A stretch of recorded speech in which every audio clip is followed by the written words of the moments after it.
But Ghana, our systems are weak. That's how come, like we keep saying, and I'm happy it's Mama who is won because he's agreed there will be what? Constitutional review. Our elections into positions of trust is often based on popularity. You shouldn't vote for any monkey in a suit because I'm MPP, so I would vote for this person, or I'm NDC, I'll vote for this person. Look at the character of the person.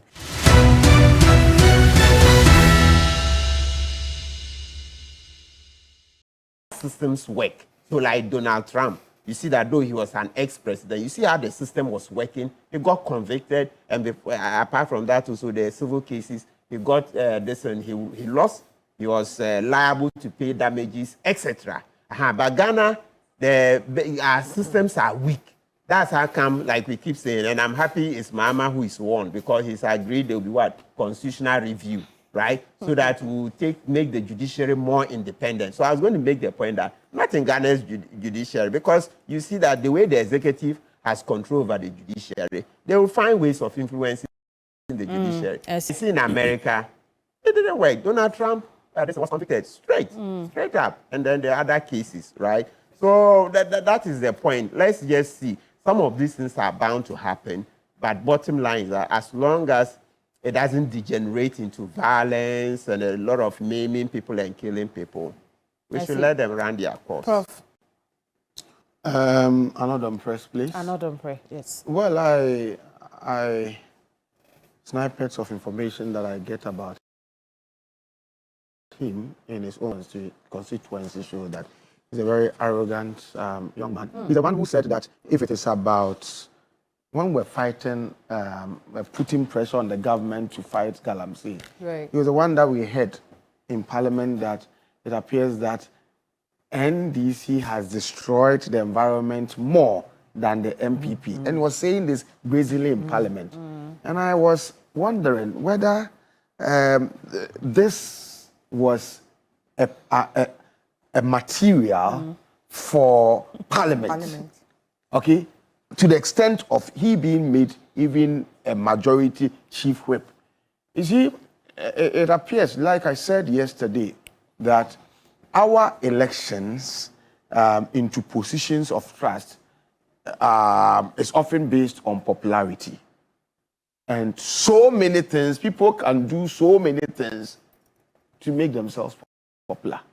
You said I should not give the example that I gave the last time, so I'll not bring that same example. But if you have such a person in Parliament, when people are dying, instead of you saying that we are calling on the president to declare a national emergency so that we can activate interventions to address the challenge, you say, oh, but the opposition even destroyed the environment more than the ruling government. Well, so let us see, but I wouldn't like to see such a person in Parliament. He's not fit for that position.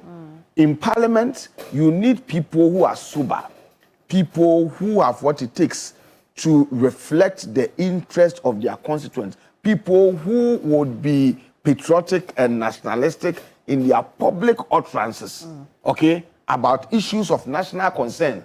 And so the results have not been declared, but it's not somebody that I'll be proud of as a member of Parliament. And I'm wondering what the people of Nsaom Adojiri will be looking out for in deciding who should become their MP. If they have this man as their MP, then it's up to them. And that's how come among his constituents, you hear people, talking against him, that he is very arrogant, he doesn't respect them. We would have to take a trip back onto the ground. Alfred? You haven't asked my opinion. Yeah, we'll come back and do that. Well, my understanding is that it might take a little bit, Alfred, but we are talking about your community. Yes. Perhaps I should come back and then ask you. Let me take Susanna's thoughts first, and then I'll come back to you, Alfred. Well, I was appalled when I heard him talk about this Galamsey thing. I was like, what?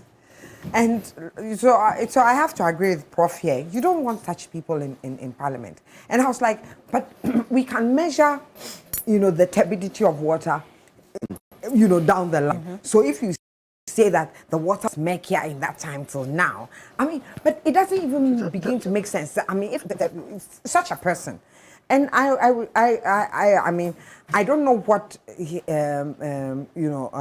what the outcome will be, but I would be happy if he did lose. Okay, and I think that we need to take people down a peg or two sometimes, so that they will actually see their smoothness level and realize that the power belongs to the people. You are there because of the people, and so. When you are there, you must be humble enough to recognize that the people chose you, and you need to be a proper representative of them as a whole. You get it, and not go there and think that you are the be it all and end it all. People many times forget that power is transient, and that it can be taken away from you like that. You get it.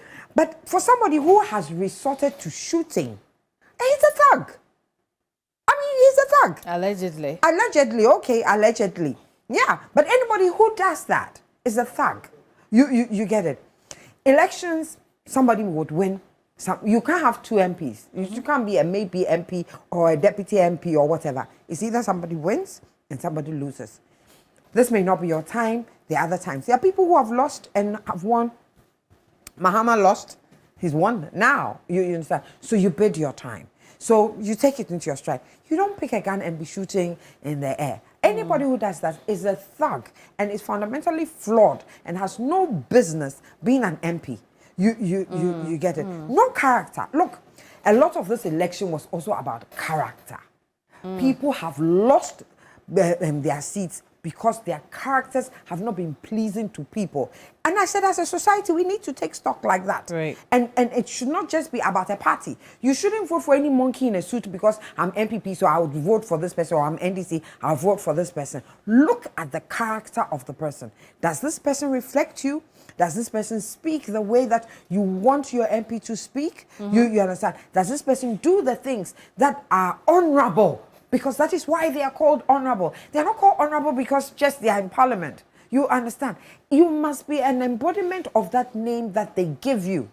And so if you are a thug and you are losing an election and you pick up a gun to shoot, I mean, really? Why do we want such a person in our parliament? Right. I think it's about time we started purging our parliament of such characters.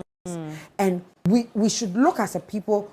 You see, life is not just about bread and butter issues. You understand? It's also about ethics, the ethics in which we live by, the things, the moral values that we have. That's what makes us human beings, not just the bread and butter things. It's the ethos of which we live by, of who we are as a people. Yeah. And so we must start to punish people when they don't reflect us or the way that when they we don't expect. reflect our values.